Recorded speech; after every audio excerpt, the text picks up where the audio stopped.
तो hello, good morning all of you. कैसे हो आप लोग? स्टार्ट करें आज का लेक्चर, पार्ट थर्ड। सितंबर 2024 के कुछ इंपॉर्टेंट करंट अफेयर्स करा रहा था 71st बीपीएससी प्रीलिम्स को ध्यान में रखते हुए, है ना। मैंने आपको बताया था कि 15 मिनट में हम लोग जितने भी हमारे करंट अफेयर्स आ सकते हैं वो सारे के सारे मैं आपको कवर करा दूंगा लास्ट एक साल के, ठीक है। सितंबर 2024 से लेकर सितंबर 2025 तक के सारे करंट अफेयर्स आपके हो जाएंगे सिर्फ 15 मिनट के इन सीरीज में, ठीक है। ऑलरेडी दो वीडियोस मैं ऑलरेडी आपको प्रोवाइड कर चुका हूँ यूट्यूब पे। ये थर्ड वीडियो है, इसके साथ सितंबर मंथ पूरा कंप्लीट हो जाएगा और इसके बाद अक्टूबर मंथ का हम लोग करने वाले हैं, ठीक है। आज भी हम लोग टोटल 8 टॉपिक्स को देखेंगे जो कि मोस्ट इंपॉर्टेंट है सितंबर के महीने के, ठीक है। तो एक एक करके देखना स्टार्ट करते हैं, स्टार्ट करें। पहला देखते हैं, पहला क्वेश्चन क्या है। पहला है, अंडर विच मिशन पर the three Param Rudra super computers launch virtually by prime minister Narendra Modi on September 26 2024 develop to facilitate advance scientific research in India, ठीक है। सुपर कंप्यूटर्स के बारे में हम जानते होंगे, है ना। सुपर कंप्यूटर्स क्या है? जो बड़े कॉम्प्लेक्स प्रॉब्लम्स होते हैं, ठीक है, उन सबको सॉल्व करने के लिए हमारे पास सुपर कंप्यूटर्स होते हैं, है ना। इंडिया इसमें ज्यादा कुछ आगे नहीं था, ठीक है। इस चीज को ही आगे बढ़ाने के लिए, इंडिया को ही इसमें टॉप लिस्ट में लाने के लिए ही national super computing mission launch किया गया था। क्या लॉन्च किया गया था? National super computing mission launch किया गया था। ये चीज आपको ध्यान रखना है, 2015 के अंदर, है ना। मकसद क्या था कि हम लोग अपना खुद के सुपर कंप्यूटर्स बनाए और एक तरीके से वर्ल्ड जो ह्यूमैनिटी है उसमें एक तरीके से अपना योगदान दे, ठीक है। तो नेशनल सुपर कंप्यूटिंग मिशन के तहत ये जो जितने भी सुपर कंप्यूटर्स अभी लॉन्च हो रहे हैं वो नेशनल सुपर कंप्यूटिंग मिशन के तहत ही लॉन्च हो रहे हैं। ये आपको ध्यान रखना है, 2015 में इसकी स्टार्टिंग की गई थी। ये चीज आप ध्यान रखोगे, ठीक है। तो क्लियर हुआ कि नहीं हुआ? नेशनल सुपर कंप्यूटिंग मिशन क्या है? ताकि हम लोग खुद के अपने इंडिजीनियसली मेड सुपर कंप्यूटर्स बना पाए। ये चीज आपको ध्यान रखना है, ठीक है। अपने इंडिजीनियस सुपर कंप्यूटर्स बना पाए, ये इसका मेन ऑब्जेक्टिव है नेशनल सुपर कंप्यूटिंग मिशन का, जो कि 2015 में लॉन्च किया गया था, ठीक है। तो क्लियर हुआ कि नहीं हुआ? तो परम रुद्र सुपर कंप्यूटर्स के बारे में समझ में आ गया। नेशनल सुपर कंप्यूटिंग मिशन के तहत बनाया गया है, ये चीज आपको ध्यान रखना है, ठीक है। सुपर कंप्यूटर्स होते क्या है? ये कॉम्प्लेक्स प्रॉब्लम्स होते हैं, उनको सॉल्व करने के लिए सुपर कंप्यूटर्स बनाए जाते हैं। ये चीज आपको ध्यान रखना है। यूएसए इसमें टॉप पे है। यूएसए के कौन कौन से सुपर कंप्यूटर टॉप पे है उसके बारे में आगे आपको मैं बताने वाला हूँ, ठीक है। नेशनल सुपर कंप्यूटिंग मिशन के बारे में हम लोगों ने समझ लिया कि 2015 में इसे लॉन्च किया गया था। ऑब्जेक्टिव क्या है? ताकि हम लोग अपना खुद का सुपर कंप्यूटर बना पाए। ये चीज आपको ध्यान रखना है, ठीक है। सुपर कंप्यूटर जो होते हैं उनकी जो स्पीड होती है उनको नापने के लिए, उनको मापने के लिए जो यूनिट होती है वो है फ्लॉप्स। ये क्वेश्चन ऑलरेडी पूछा जा चुका है बीपीएससी के अंदर। तो आपको ध्यान रखना है कि सुपर कंप्यूटर जो सुपर कंप्यूटर्स जो होते हैं उनकी स्पीड मापने के लिए जो यूनिट है वो, उस यूनिट का नाम क्या है? फ्लॉप्स है, जिसकी फुल फॉर्म क्या होती है? फ्लोटिंग पॉइंट ऑपरेशंस पर सेकंड। ये आपको ध्यान रखना है, ठीक है। तो यूनिट समझ में आ गई, फ्लॉप्स इसकी यूनिट है, सुपर कंप्यूटर के स्पीड को मापने की यूनिट है, ये आपको ध्यान रखना है, ठीक है। अब देखो, नेशनल सुपर कंप्यूटिंग मिशन चला कौन रहा है? इसे चला रहा है department of science and technology and ministry of electronics and IT, ठीक है। मतलब department of science and technology DST and MeitY मिलके नेशनल सुपर कंप्यूटिंग मिशन को चला रहे हैं, ये आपको ध्यान रखना है, ठीक है।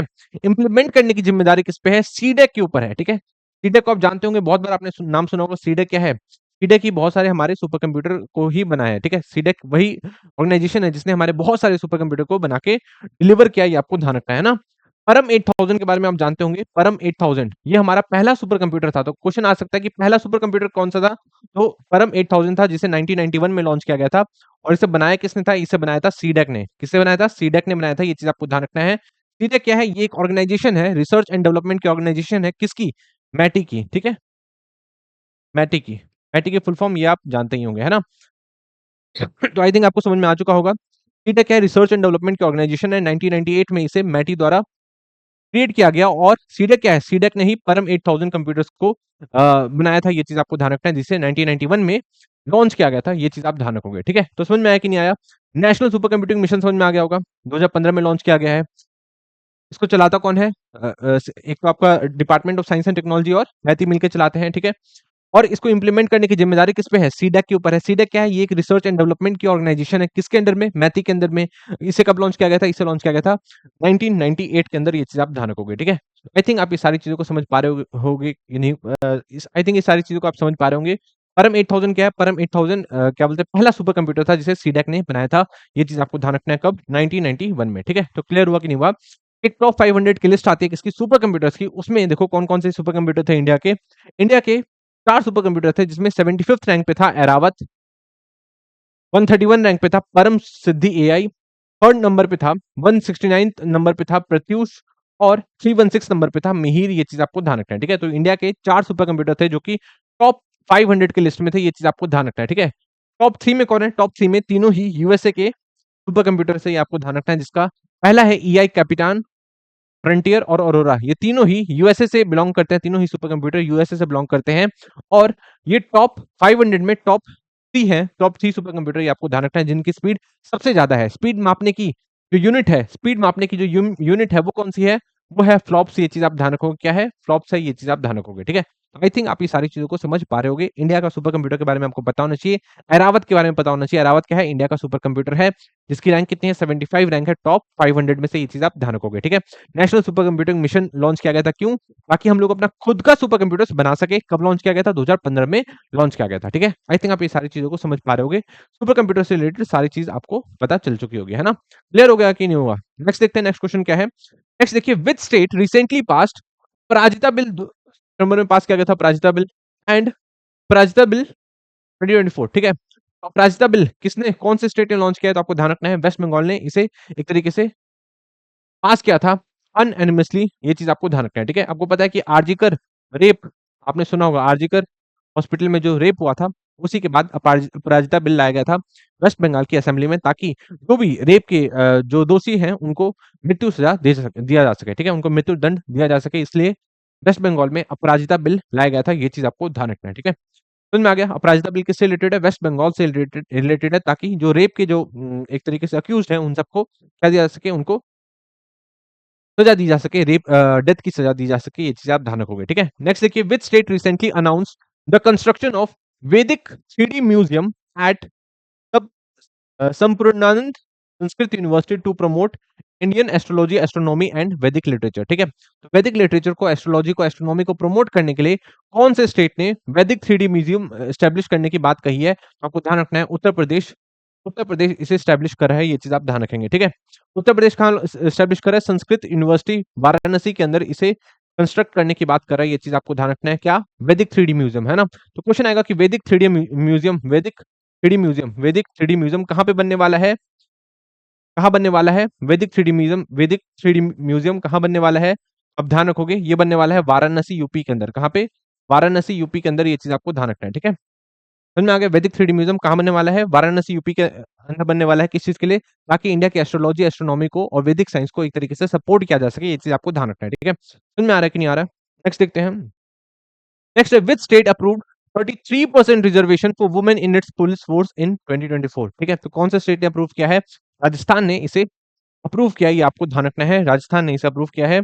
और वहां के जो पुलिस सेक्टर उसमें कुछ बदलाव किए गए, उसके तहत 33% रिजर्वेशन वहां के जितने भी जो डिपार्टमेंट है, मतलब पुलिस डिपार्टमेंट है, उसमें 33% रिजर्वेशन किसको दे दिया गया है, वुमेन को दे दिया गया है, कहाँ पे, राजस्थान के अंदर, ये चीज आप ध्यान रखोगे, ठीक है। राजस्थान के अंदर ये चीज आप ध्यान रखोगे, ठीक है। बिहार में ऐसा कोई कानून है कि नहीं, ये चीज आप मुझे नीचे कमेंट सेक्शन में बताओगे। नेक्स्ट देखिए, समझ में आ गया, राजस्थान ने क्या किया है, 33% रिजर्वेशन पुलिस डिपार्टमेंट को दे दिया गया है, ये चीज आप ध्यान रखोगे, ठीक है। नेक्स्ट है, which state recently signed an MOU with world trade centres association to establish a world trade centre in proposed AICT, ठीक है। तो आपको ध्यान रखना है कि तेलंगाना जो है उसमें जो हैदराबाद है, हैदराबाद में एक एक एआईसीटी बनाने की बात करी जा रही है, एआईसीटी बनाने की बात करी जा रही है, और इसी में तेलंगाना की गवर्नमेंट ने सोचा है कि हम लोग यहाँ पे एक वर्ल्ड ट्रेड सेंटर भी होना चाहिए, वर्ल्ड ट्रेड सेंटर भी होना चाहिए, जहाँ पे बड़ी बड़ी कंपनी आके काम करे, उनके ऑफिसेज हो, एक तरीके से हाई क्लास लगे वो पूरा एरिया, ठीक है, ताकि तेलंगाना को जल्दी जल्दी $1 ट्रिलियन की इकोनॉमी बनाया जा सके, है ना। तो कौन से स्टेट ने वर्ल्ड ट्रेड एसोसिएशन के साथ एक तरीके से एमओयू साइन किया है, ताकि उनके स्टेट में वर्ल्ड ट्रेड सेंटर बनाया जा सके, तो तेलंगाना ने ये एमओयू साइन किया है, ये चीज आपको ध्यान रखना है, ठीक है। तेलंगाना के मुख्यमंत्री का नाम आपको पता ही है, सीएम रेवंत रेड्डी है ना। तो हैदराबाद में एक एआईसीटी भी बनने वाली है, उस एआईसीटी के अंदर क्या होगा, वर्ल्ड ट्रेड सेंटर होगा, ये आपको ध्यान रखना है, और इसके लिए एमओयू साइन किया गया है वर्ल्ड ट्रेड एसोसिएशन के साथ, किसके द्वारा, तेलंगाना गवर्नमेंट द्वारा, ये चीज आप ध्यान रखोगे, ठीक है। तो क्लियर हुआ कि नहीं हुआ, इसके बारे में आई थिंक आप समझ चुके होंगे। नेक्स्ट देखते हैं, नेक्स्ट क्या है, which state inaugurated the world's first टायू conservation and breeding centre for the Asian king vulture 2024, ठीक है। तो एशियन किंग वल्चर 2024 को बचाने के लिए उत्तर प्रदेश की गवर्नमेंट ने क्या किया है, जटायु कंजर्वेशन सेंटर बनाने की बात की गई है, जटायु कंजर्वेशन ब्रीडिंग सेंटर बनाने की बात कही है, ये चीज आपको ध्यान रखना है, ठीक है। तो उत्तर प्रदेश में ये ब्रीडिंग सेंटर होने वाला है, जो कि अपने आप में एक पहला ब्रीडिंग सेंटर है, जो कि एशियन किंग वल्चर को प्रोटेक्ट करने के लिए बनाया जा रहा है, ये चीज आप ध्यान रखोगे, ठीक है। एशियन किंग वल्चर को प्रोटेक्ट करने के लिए बनाया जा रहा है, ये चीज आप ध्यान रखेंगे, है ना। एशियन किंग वल्चर के बारे में जानते होंगे, जो वल्चर्स है उनकी सबसे बड़ी प्रॉब्लम क्या है, डिक्लोफेनेक डिक्लोफेनेक लिग्नोफेरिक केमिकल है जिसकी वजह से उनकी जो गर्दन है वो टूट जाती है और उनकी काफ़ी ज़्यादा मौतें हो रही थी, इसलिए उनको बचाने की ज़रूरत है क्योंकि वो हमारे लिए एक काफ़ी इंपॉर्टेंट स्पीशीज़ है ना? उनको बचाने के लिए ही जटायु कंज़र्वेशन ब्रीडिंग सेंटर लाया जा रहा है कहाँ पे? उत्तर प्रदेश के अंदर, ये चीज़ आप ध्यान रखोगे, ठीक है? तो याद हो गया उत्तर प्रदेश, याद रहेगा, करेक्ट आंसर है। नेक्स्ट है which state top the state food safety index 2024 as announced during FSSAI global food regulators summit 2024, ठीक है? कि कौन सा स्टेट ने एक तरीके से टॉप किया है? तो केरला ने टॉप किया है, पिछली बार भी केरला ने ही टॉप किया था और इस बार भी केरला ने ही टॉप किया है, ये चीज़ आप ध्यान रखोगे, ठीक है? नेक्स्ट क्वेश्चन क्या है? नेक्स्ट है which state recently granted habitat rights to the Mankidia community, making its sixth particularly vulnerable tribal group (PVTG) to receive such rights under the Forest Right Act 2006, ठीक है? तो PVTG के बारे में हम जानते होंगे, PVTG क्या आता है? पर्टिकुलरली वल्नरेबल ट्राइबल ग्रुप, है ना? अब आपको पता है कि बहुत सारी हमारे पास शेड्यूल्ड ट्राइब्स हैं, उन शेड्यूल्ड ट्राइब्स के अंदर भी कुछ ऐसी ट्राइब्स है जो कि बहुत ज़्यादा वल्नरेबल है, ठीक है? जो कि बहुत ज़्यादा वल्नरेबल है, तो उनको PVTG के अंदर रख दिया गया है, ये चीज़ आपको ध्यान रखना है ना? तो इसमें पूछा गया है कि कौन से स्टेट में मनकीडिया कम्युनिटी को फार्मिंग राइट्स दिए गए हैं, हैबिटेट राइट्स दिए गए हैं, ये पूछा गया है आपसे। तो करेक्ट आंसर क्या है? उड़ीसा में दिया गया है, ये चीज़ आपको ध्यान रखना है, ठीक है? तो उड़ीसा के मयूरभंज डिस्ट्रिक्ट में ये राइट प्रोवाइड किया गया है किसको? मनकीडिया कम्युनिटी को। ये क्या है? ये एक तरीके का पीवीटीजी है, पर्टिकुलरली वल्नरेबल ट्राइबल ग्रुप है। मतलब ये वो ट्राइबल ग्रुप है जो कि काफ़ी ज़्यादा वल्नरेबल है। मतलब बहुत सारे शेड्यूल्ड ट्राइब्स हैं, बट उसमें से भी कुछ ऐसे ट्राइब्स होते हैं जो कि बहुत ज़्यादा वल्नरेबल है, इसलिए उनको पीवीटीजी का दर्जा दिया जाता है और इनको एक तरीके से राइट दे दिया गया है कि आप फॉरेस्ट के रिसोर्सेज का यूज़ कर सकते हो, है ना? ऐसे क्या है? ऐसे हम लोग डायरेक्टली जाके वहाँ के पेड़ नहीं काट सकते, बट इन सबको अलाउ कर दिया गया है ताकि ये एक तरीके से अपना जीवन यापन कर सकें, ये चीज़ आपको ध्यान रखना है, ठीक है? तो उड़ीसा के मयूरभंज डिस्ट्रिक्ट में एक तरीके से राइट्स दे दिए गए हैं किसको? मनकीडिया कम्युनिटी को, जो कि एक पीवीटीजी है, ये चीज़ आपको ध्यान रखना है ना? पीवीटीजी यूपीएससी के पर्सपेक्टिव से काफ़ी ज़्यादा इंपॉर्टेंट है, आपको पता ही है। पीवीटीजी होते क्या है? ये मोर वल्नरेबल ग्रुप्स हैं, जो कि जितने भी ट्राइबल ग्रुप्स हैं, उसमें भी जो सबसे मोस्ट वल्नरेबल है, वो क्या है? पीवीटीजी है, ये आपको ध्यान रखना है, ठीक है? पीवीटीजी को डिसाइड किया गया था कि इस टाइप का एक ग्रुप होना चाहिए देबार कमीशन के बाद, है ना? तो देबार कमीशन याद रखोगे, देबार कमीशन ने रिकमेंडेशन दिया था कि एक पीवीटीजी नाम का पर्टिकुलरली वल्नरेबल ट्राइबल ग्रुप नाम का एक ऐसे ग्रुप होना चाहिए जो कि मोस्ट वल्नरेबल जो ट्राइबल कम्युनिटी है वो उसमें होने चाहिए, पीवीटीजी में होने चाहिए, ये चीज़ आपको ध्यान रखना है। पहले ये कितने थे? पहले ये 52 थे, अब ये बढ़ के कितने हो गए हैं? 75 पीवीटीजी ग्रुप्स हो गए हैं टोटल, ये चीज़ आपको ध्यान रखना है, ठीक है? तो पूरे इंडिया में कितने पीवीटीजी ग्रुप हैं? 75 हैं, ये चीज़ आपको ध्यान रखना है और टोटल 18 स्टेट और 1 यूनियन टेरिटरी के अंदर ये फैले हुए हैं, ये चीज़ आपको ध्यान रखना है, ठीक है? इनके कैरेक्टरिस्टिक्स क्या हैं? क्या-क्या कैरेक्टरिस्टिक्स होती हैं? एक तो पॉपुलेशन स्टैग्नेंट है या डिक्लाइनिंग हो, ठीक है? मतलब उनकी पॉपुलेशन लगातार गिर रही हो। टेक्नोलॉजी में वो प्री एग्रीकल्चर लेवल पे अभी भी वो एक तरीके से मतलब मार-वार के ही जानवर को खाते हो, ठीक है? लिटरेसी लेवल में वो एक्सट्रीमली लो हो, इकोनॉमी उनका सब्सिस्टेंस लेवल हो, मतलब बस गुज़ारा चल रहा है, इस टाइप से हो, ठीक है? तो इस तरीके से आपको थोड़ा ध्यान रखना है किसके बारे में? पीवीटीजी ग्रुप के बारे में। समझ में आया? टोटल कितने हैं अभी? 75 पीवीटीजी ग्रुप हैं। इसको देबार कमीशन के बाद बनाया गया था, पीवीटीजी ग्रुप्स बनाए गए थे, ये चीज़ आप ध्यान रखेंगे, ठीक है? समझ में आया कि नहीं आया? मनकीडिया कम्युनिटी कहाँ से बिलॉन्ग करती है? उड़ीसा से बिलॉन्ग करती है, ये चीज़ आप ध्यान रखोगे, है ना? अभी हाल-फिलहाल में एक शोम्पेन ट्राइब जो कि एक और पीवीटीजी ग्रुप है, ये भी न्यूज़ में थी, इसके बारे में मैं आपको बता देता हूँ।